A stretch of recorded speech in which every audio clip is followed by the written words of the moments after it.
Kabi-kabila ang pagparoon at parito ng mga tao, ngunit wala man lamang gustong pumasok at subukan ang mga pagkain sa maliit na cafe ni Arthur. Kabubukas lamang at matumal agad ang kanyang negosyo. Habang nag-iisip ng mga kailangan pang gawin upang dumugin ang kanyang cafe, ay siya namang pagpasok ng kanyang nobya. Wala na namang tao? Hindi ba tama ang sinabi ko sa iyo, Arthur? Kung saan ay ininvest mo na lamang ito, tingnan mo, halos nilangaw na ang cafe mo. Bungad ni Rhea. Hayaan mo na lang. Bukas naman ay panibagong araw muli. Hindi ako mawawalan ng pag-asa. Alam kong isang araw ay kikita din itong coffee ko. Tugon naman ng binata. Ewan ko sa iyo, Arthur. Ilang buwan na lamang at ikakasal na tayo, pero puno ka pa rin ng utang dahil dito sa negosyo mo. Ang sabi mo ay sigurado kang papatok ito. Tingnan mo ngayon, pumatok ba? Muling sambit ng kanyang nobya. Ikaw naman, Rhea, napaka-negative mo. Hindi ba dapat ay sayo ko unang maririnig ang mga papuri at pampapalakas ng loob? Humihina na nga ang loob ko, tapos ngayon ay sisermonan mo pa ako. Palalakasin ko ang loob mo, Arthur, kung alam kong may makikita ka. Pero tingnan mo, kabi-kabila ang mga negosyong ganito. Kung sumunod ka lamang sa akin ay hindi ka sana mahirapan ng ganito. At dahil doon, ginawa na lamang ni Arthur ng malamig na inumin ang kanyang nobya. Kay aga-aga ang init ng ulo mo. Heto ang shake at magpalamig ka muna. At ito naman ang cake para naman ay tumamis ang ngiti mo sa akin. Bahala ka na, Arthur. Kapag hindi pa rin naging maayos ang negosyo mong ito sa loob lamang ng isang buwan, ay kailangan mo na itong pakawalan. Hihilain ka nito pababa at magkabaon-baon ka sa utang para mapanatili mo ang coffee shop mo na ito. At hindi man lang ginalaw ng dalaga ang pagkain na inihanda ng kanyang kasintahan. At sa puntong iyon ay nakaramdam na si Arthur ng pag-alinlangan, pati kasi ang kanyang nobya ay walang tiwala sa kanya o baka naman hindi maganda ang naisip niyang negosyo. Isang OFW itong si Arthur at nang makaipon ay pilit itong umuwi ng Pilipinas upang itayo ang isang coffee shop na matagal na niyang pinapangarap. Ngunit sa pagsabak niya sa naturang negosyo ay hindi niya alam na mahigpit pala ang kompetensya dito, kaya hindi naging madali para sa kanya. Araw-araw ay nag-iisip siya ng iba pang diskarte nang sa ganon ay pasukin ang kanyang coffee shop. Ngunit mas tinalo siya sa mga mas murang kainan. Hanggang isang araw, habang nag-asikaso si Arthur sa kanyang mga bayarin, ay napag-isipan na rin niya na kung isasara nga ba niya ang kanyang coffee shop. Hindi ko na yata kayang bayaran pa ang mga ito. Nanghihinayang ako sapagkat buong buhay ko ang nais ko ay magkaroon ng ganitong coffee shop. Ngunit parang kailangan ko na yatang tanggapin ang katotohanan na hindi para sa akin ito. Habang nag-iisip ay nakita niya ang dalawang bata nangangalakal sa tapat ng kanyang coffee shop. Halatang init na init ang mga ito at gutom na gutom pa. Imbis na masayang ang kanyang mga ginawang cake, ay tinawag niya ang mga bata at saka ibinigay. Mga bata, pumasok kayo rito para naman maging maayos ang inyong pagkain. Laking gulat na mga ito sa sinabi ni Arthur. Totoo ba ang sinabi niyo, Ginoo? Papakainin niyo kami sa loob ng iyong coffee shop? Ayos lang po ba kung ganito ang suot namin? Saad ng marungis na bata. Walang anuman iyon sa akin. Wala namang kumakain sa coffee shop ko. Kaya naman ay pumasok na kayo. Muling sambit ng binata. Labis naman ang pagkamangha ng dalawang bata sa pagpasok sa coffee shop ni Arthur. At dahil kayo ang unang customer ko, ay pumili kayo ng nais niyong kainin.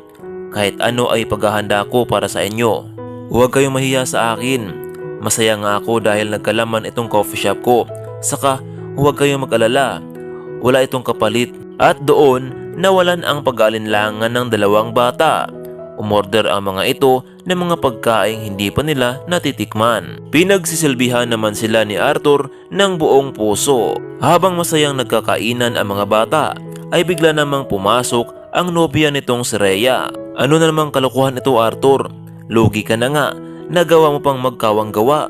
Wala na talagang papasok dito sa coffee shop mo dahil pinapasok mo na at pinapakain mo ang mga maruruming bata na iyan. Hindi mo nga alam kung saang lupalop nagsusuot ang mga iyan. Hindi talaga ako makapaniwala sa iyo.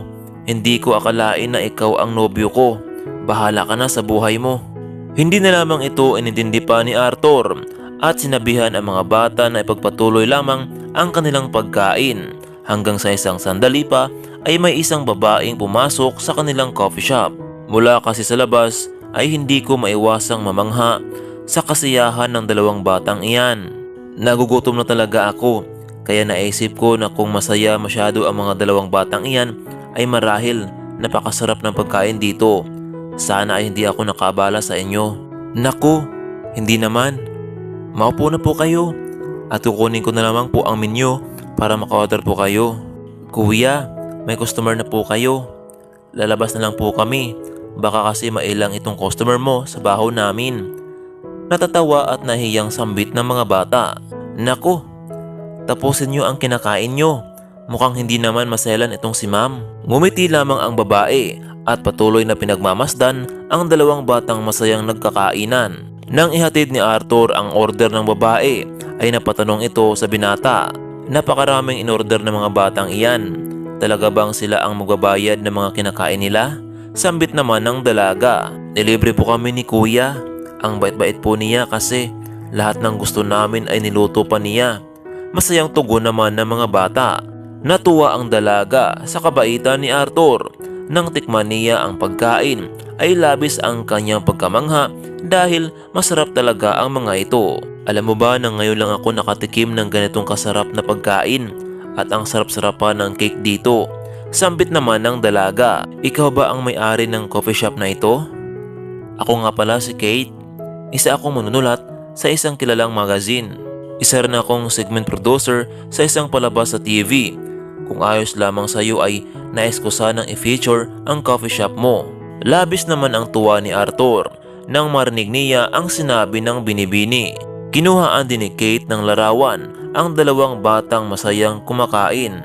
Napakabuti ng puso mo. Hindi ako magtataka kung isang araw ay bigla na lamang makilala itong coffee shop mo. Naniniwala ako na kung ano ang iyong itinanim ay siya rin ang iyong aanihin. Pinaunlakan ni Arthur ang paanyaya ni Kate na lumabas sa magazine at telebisyon ang kanyang coffee shop. Simula noon ay unti-unti nang dinumog ng mga tao ang coffee shop ni Arthur. Maraming sikat na tao ang nais na makatikman ang mga cake at iba pang mga putahe ng kanyang maliit na coffee shop. At hindi naglaon ay kinakailangan itong lakihan ni Arthur upang masikaso ang mga iba pang customer. Ngunit kahit na kilala na at naging sikat na ito, sa tuwing nakikita niya ang dalawang bata na unang naging customer ay pinapasok pa rin niya ito.